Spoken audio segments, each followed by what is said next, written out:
it. All right. So tell us about the bloody will, because the bloody will seems to be a very, very interesting story, because the book also said based on a true story. So I want you to tell my viewers about the bloody will. Okay, first of all, people who read the not guilty book, most people would call me and said, I want to write my book. Yes. People who read the bloody will, yes, would call me and said, I just watched a movie. Right. So I stay within the realm of the story. Yes. It is just 60 pages, just that story. I didn't walk out of it. Yes, yes. Right. Okay. Okay, so the bloody will is, my father died the 3rd of March 2018. Right. And I last spoke with him. No, in fact, he died the 5th, but I last spoke with him the 3rd. The 3rd. And I still remember his last words echoing in my head. No bother met them take the house from O'Neill. Who is O'Neill? My nephew. A person who doesn't know who is O'Neill, so O'Neill is your nephew? It's my nephew, my father, grandson, my brother's son. All right, so at that time, I got a hint that he made a will for him, yes, for the house. But I believe he trusted me, that's why he told me. Yes, yes. Make that request. All right, so the funeral day, on the funeral day, at the end of the service, the executor, was the JP, the man with the will that keep my father's documents and so on. He came and he said he has a will, but he's not going to read it at the graveside. We must all meet him at his house. Right. The Tuesday. Right. The funeral was the Saturday. And he make a time, he said about 4:30. Okay. So at that time, it's 8 of us, but 2 of us won't be there. One of my brother and one of my sister. So 6 of us supposed to meet there. Right. So when we went there, it was just 5 of us. One missing, my brother. And coincidentally, it's the same brother that burned down the house. He was missing. So another question. So your nephew O'Neill is a brother son. Oh, right. All right. So one of my sister told the JP, the Justice of the Peace, to wait until Carly arrived. Yes, yes. And about half an hour time, he decided to proceed again and to commence the reading, and she requested again. Yes, yes. Then sometime after, Carly came, handed the JP an envelope. I said, this is the right will. Okay, so, okay. All right. So the JP took the will, looked at it, and said, me and Willie, my father is Willie. So the word will is just a coincidence. Yes. So he said, me and Willie worked together for over 40 years, and this is not Willie's signature. Yes, yes. So I took the will and looked at it, and I realized it's my brother's signature. Not signature, handwriting. Handwriting. So I turned to him and I said, I'm not working with this. Right, right. So from that day, our family split right in two. My God. Our family went down the gutter with no headway coming out back. All right, so now I got trapped in between both now. The loyalty with my nephew and my 2 nieces that should get the house. Yes, yes. And my father's desire, plus the siblings who want to take away the property, which my brother edit. Right, right. Okay, so when I look at the first will, original will, I realize where my father outlined everything, where every sibling get a piece of property. Yes, yes. On the new will, everything take away and give to 2 sisters abroad. Hold on, I know I get in sticky. Yes, yes. Then I realized now what the sister who was telling the man to wait is the same sister who asked the justice of the peace at the church not to read the will. So I realized it was time buying for Carly to complete the fraudulent will. Right. All right. So Wow. no will read that day. None. So now it's like reporting to my nieces and nephew now because they are depending on me Yes, to yes. defend their rights. Right. And how am I going to do it from going down the gutter? Yes, yes. So first of all, what I did is I brought the will to a leading handwriting expert in Kingston. Yes. And it is fraud. I spoke with my nieces and nephew if we could just give it to them. Yes. And they respected me that they said okay. Yeah, yes, yes. Especially my nephew said okay, I will leave it. Right.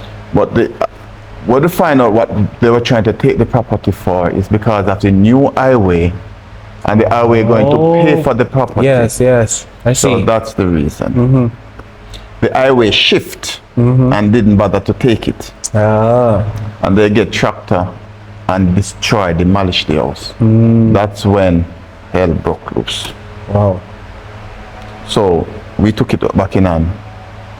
The matter was reported to the fraud squad. And an attorney wrote them and gave them 14 days to come negotiate discussion to Right, right. for the property that destroyed.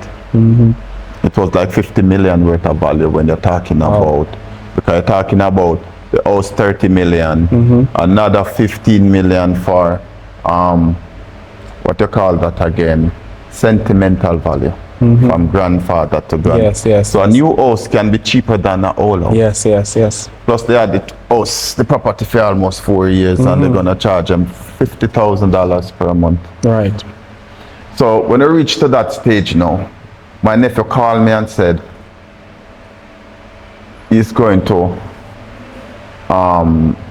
let them get the notice from the attorney. And I said, I'm coming to Jamaica, wait. Yes, yes. Let me talk to my brother one more time. That's your nephew, Father. father. So when I came, I just walked straight over to his house and I talked with him, explained the consequences. I said, all of what you have, the judge will take it away and give it to your children. And it seemed as if I was getting him. Like I'm seeing a turn, like we ought to work out something. Yes, yes. But the next day he told me that let things stay as it is. At that time, I know that's something up his sleeve. Yes, yes. Wow. Yeah. So I went back. About 3 days after I went back, I was driving to work. When I reached work early in the morning, I saw about 8 missed calls. And all the missed calls are from Duke Street, different people. And I said, what is? Something not right. Right. So I hesitate. I didn't want to call anybody because I know something gone down wrong. Yes. And I called my cousin. And let me quote what she said. Carly killed O'Neill. Jesus Christ. Just like that. Just for persons to understand. So, Carly, who is the father of O'Neill? Yes. Carly killed him own son, O'Neill. Right. Wow. All right. Because the consequence behind, because the fraud squad coming down now. All right. So a twist of turn. The gunmen we hired to do the job didn't know it was his son. So when it broke loose in the community, know that the day won't end or the next day won't end before police come for him. It is understood, Right. it is alleged that the same gunmen went and killed he and his wife Wow. because they don't want them to go and rat them out when them go to jail. Right. Wow. I see. And then further investigation showed that the brown envelope that the gunmen received the money in was delivered by Carly's wife. Mighty God. So that means part of it. So when I look at it, as I mentioned in not the bloody will, but not guilty at the end of it, I mentioned you don't have to take revenge. Not at all. 30 odd years after, karma will be there waiting. Yeah, man. It's a sad story. It's so sad, and I just don't know how would a father kill his own son because of material things, and so that is why I believe that the Bible is fulfilling, and we are living in last days. Yes, but one of the reasons why he did that, though, for many years he didn't have any relationship with his children, and the house that they born and grew up, because he and his wife separate, he turned out the children as Yes. well. Wow. So my father, because of sympathy, this is my opinion, because of sympathy, he gave them the house, his house. Oh, right. So Carly, in return, because the children are dealing with him, he Yes. feel like they shouldn't get it. Get the house. So that helped him, motivate him to take it away, to give it to the two sisters. Wow. And very importantly, out of all of us, those two sisters are financially better off Stable. than everybody, and they are the one who. Wow. Looking back over everything that has had transpired, how are you feeling now? Sort of relief in some sense, and it might sound away, but I'm going to say it for the world to hear. Yes. I don't regret the death of my brother, and the reason for that, I regret the death in my family, of course. Yes. If I take us down to a level where it take down the Francis clan, Yeah. but the book will tell you I was the target, not O'Neill, Wow. because I was the one ahead pushing for them. So O'Neill become the easy target in Jamaica. I see. Right. So then I look back again, not taking revenge on my brother in the 80s. Then I look back and I said, did I do the wrong thing by not taking revenge? Revenge, right. Because maybe if I did, my nephew would still alive. Yeah. It's just a whole Yes, lot of yes, twists. yes. What is right, what is wrong, I'm not sure. Right. Yeah. The family now, the Francis family. How are you guys living? How is No. everybody operating now? All right. Is you guys living lovely? Loving. There are tense relationship in some section. My sister Carol, we are this very, very close. Before, now, and will ever be. Me and Mikey, we are very close before, now will ever be. Then my sister Pam, we are close. So the two sisters that involved, they are taken out of the family. Nobody have their address, nobody have their phone number, nobody speak to them since they're out. Because when I do my own postmortem on what happened, Yes. I throw the blame directly at them, because they knew that my brother was a child in an adult body, Yes. and they take advantage of him. Wow. Right, because they couldn't ask me to take away the land, give them. Right. They couldn't ask Carl, they couldn't ask Mikey. They choose somebody who they know are weak. Giddy-headed, yeah. Right. And you see, I spoke about the reason why I had soft spot for my brother Carly for many years. Yes. I remember when I was going to school, he helped me financially. No. Right. So- maybe that's the reason why he did everything for Yes, him. that time he was my favorite brother. Yeah. He was my favorite brother. Everybody know that. No, I'm seeing the reason why you actually gone through what you've gone through. Right, because my father said, I can't send you to school more than 2 days a week. That time I'm going to Denby. Yes. And my brother stepped in and said, no worry, I'll do it. Ah. Right. So, but he had this thing where I believe he was cultish. In a sense where if he's with you, you are his best friend. And he'd do anything for you. Yes. Right. That type of person. And because of that, he couldn't look at you and say, you are wrong. No. You're wrong. Right. So with the two sisters who involved. And the funniest part of it that hurt me the most, one of them is a pastor, and one is a deaconess in two separate church. So in my book, the Bloody Will, I asked them to come out of church and give the seat to the righteous people. Right. I asked them, I said, stop hide behind your accent. The story is indeed, you know, a blessing. Let me just use that term, a blessing, because, and the reason why I say it is a blessing is because of the fact of what you've been through in terms of the whole guilty, not guilty, right? I'm impressed how God would have shifted the situation and allow it to be good, right? Despite of, you know, the fact that it was going into a bad direction, but God turned it around for it to be good. So to all my viewers, but let me say first, thank you so much for taking the time out to be on the show to share about these two books, the Not Guilty and the Bloody Will. You know, I believe that persons will watch it. Persons are going to be motivated and surprised of what really happened in the Francis family. But I have a question for you. What would you like to say to your family? Because I know that your family will be watching this episode or watching the video. What would you like to say to them?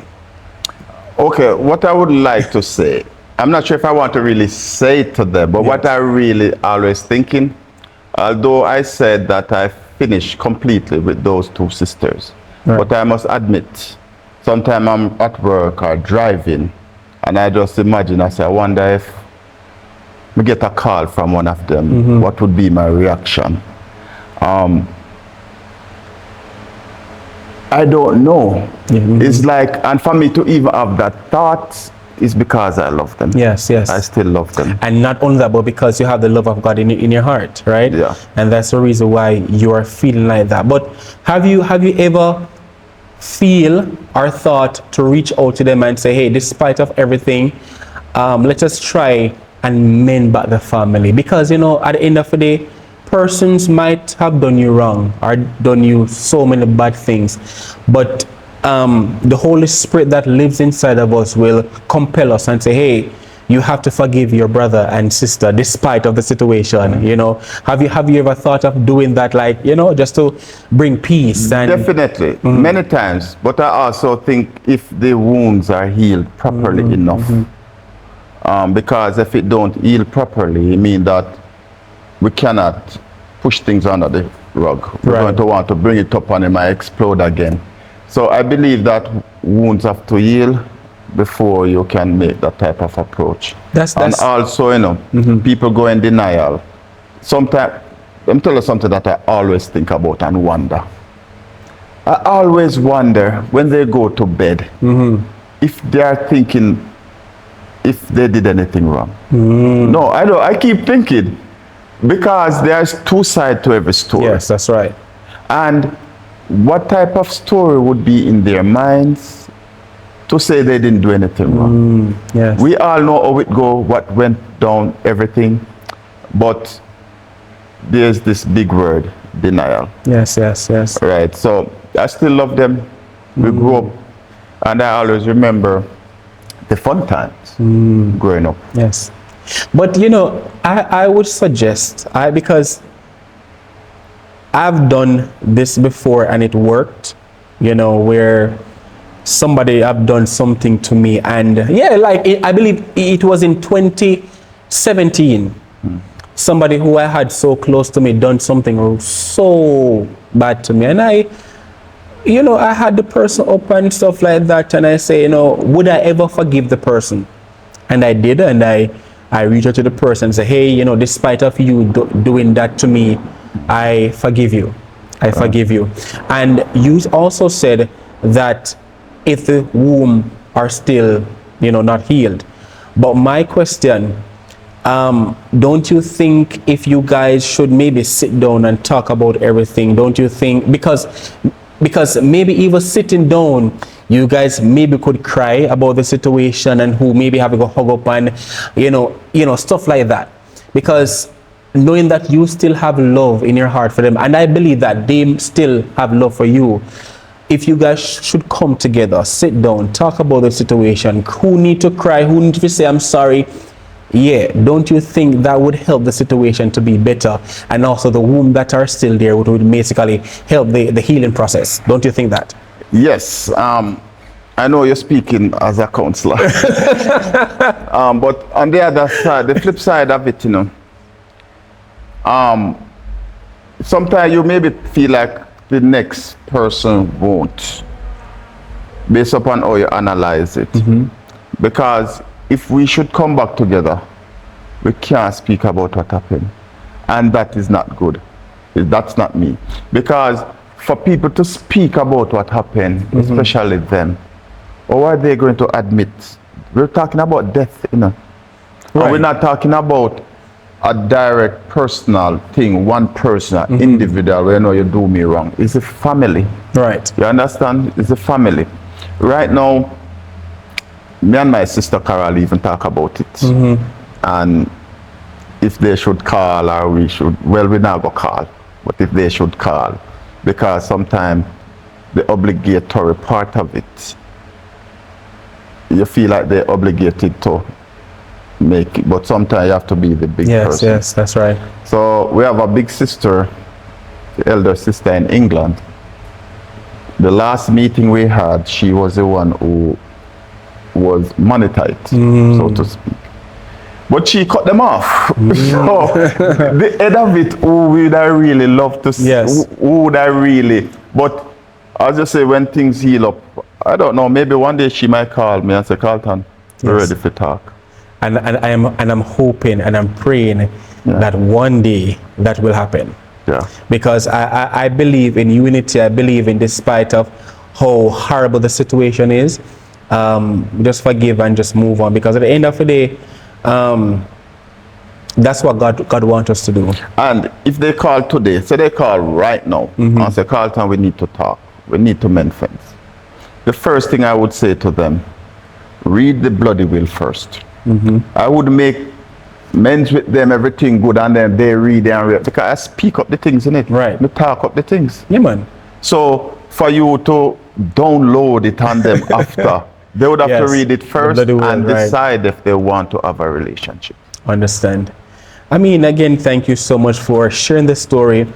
I hope that all the persons who, watch this week episode, I hope that, you will learn something from Mr. Francis' stories. And again, you are purpose, because everything that you have been through, going to prison, everything, and again, God would have changed the situation around. That is to show that you are purpose.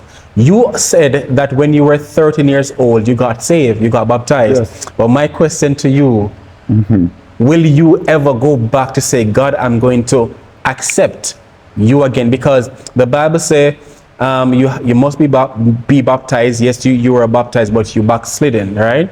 So are you thinking to go back to say, God, I'm going to worship you with all of my heart? Because this show is to lead people back to God, You understand? It's to lead person back to God. So have you ever thought of that? All the time, still searching.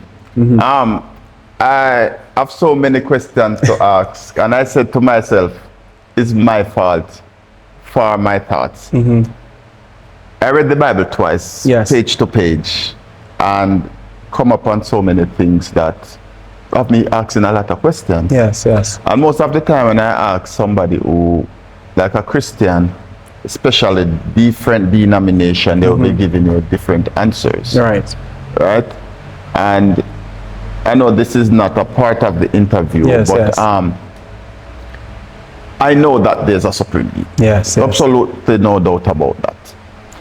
But my issue most of the time I read and understanding is the real stories about the crucifixion, which I have a problem with because of my own reading, not because of the teaching I got from a pastor, my own reading. Yes. So, but am I understanding what I read? That can be the issue as well. Exactly, could be. So my real issue is that. But You still love me Seventh-day Adventist. Well, I mean, I have no problem with that because remember the Bible said that God is coming to pick the church out of the church.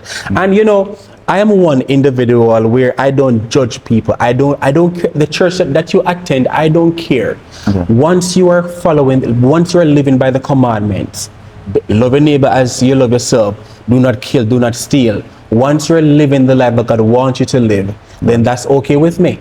Because God said in his word, he's coming to put the church out of the church. And once your life is in line with God, then you will be among that selection.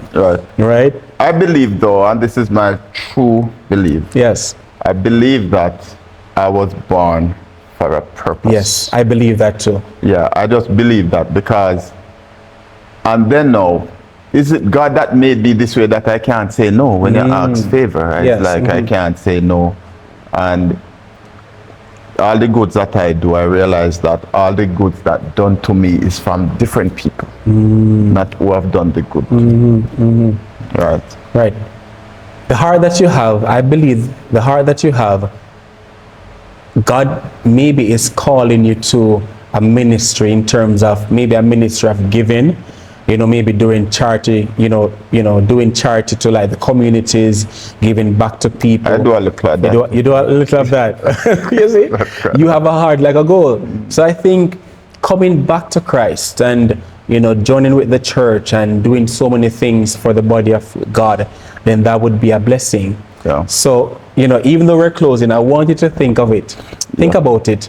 And I want you to pray about it and pray about it as well and ask God to give you confirmation. All the question that you have, pray about it and ask God to give you confirmation. Again, thank you for joining the show. I appreciate it.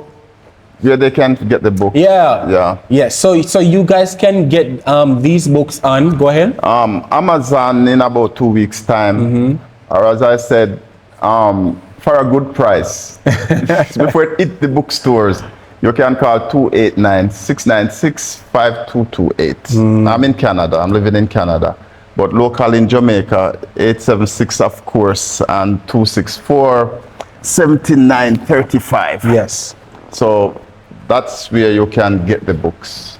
Right, and I believe if you guys want to reach out to me directly, which is Ackeem again Smith, you can inbox me on Facebook, Instagram, or my email will be attached on YouTube. So you can either email me as well, and I can assist with them getting a copy of the book. All right. Yeah. So let me say thank you so much, guys, for watching this week episode.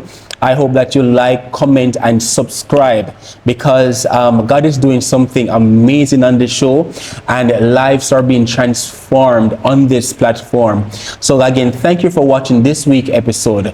We're out.